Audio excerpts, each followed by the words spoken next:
whose interest is in safeguarding human rights for future generations.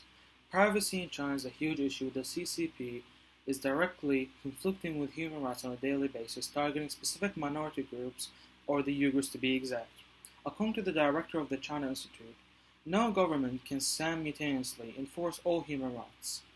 But China is in fact actively infringing on them, such as little to no privacy to Uyghurs, and making them afraid to practice their religion with the Pair Up and Become Family program.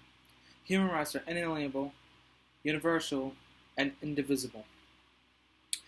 The issue I want to focus on is the issue of the UDHR's Article 12 being violated, freedom from interference with family, privacy, home, and correspondence, as well as Article 1, right to equality, and finally, Article 18, freedom of belief and religion. Privacy is being directly infringed upon by the Chinese government in the name of safety or counterterrorism, according to the BBC. China in 2015 passed an anti-terrorism law to directly target Chinese Muslims, aka Uyghurs. According to the Chinese constitution, people have freedom to practice whatever religion they desire.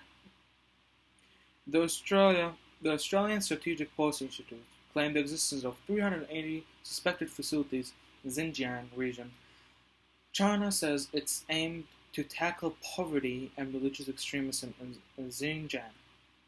Uyghurs specifically have been banned from fasting during Ramadan, refusing to wear shorts, eating pork, speaking to family members overseas, performing traditional funeral rites, beards and veil laws where they're not allowed, and most extreme, changing the names from Muhammad or Fatima.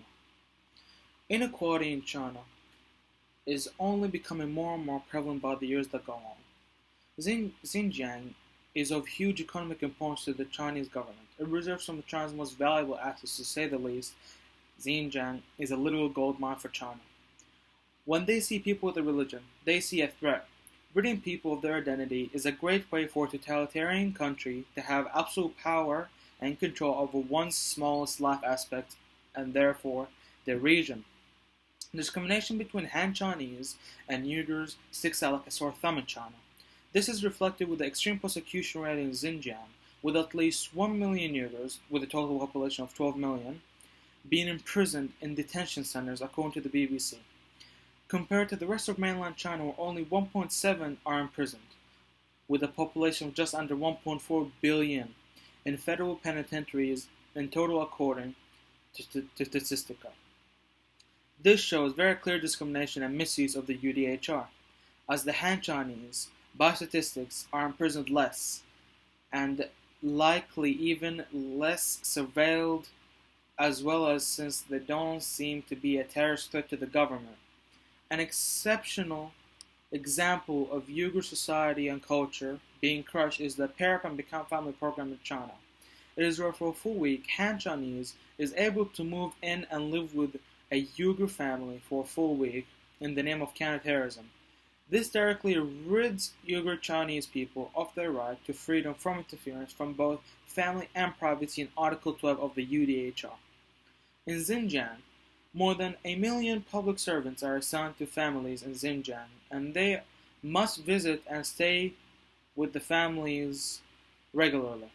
From unnamed public officials, according to Business Insider, it is frequent that men sent by the government to sleep in the same bed as the wives of men who were sent off to prison camps.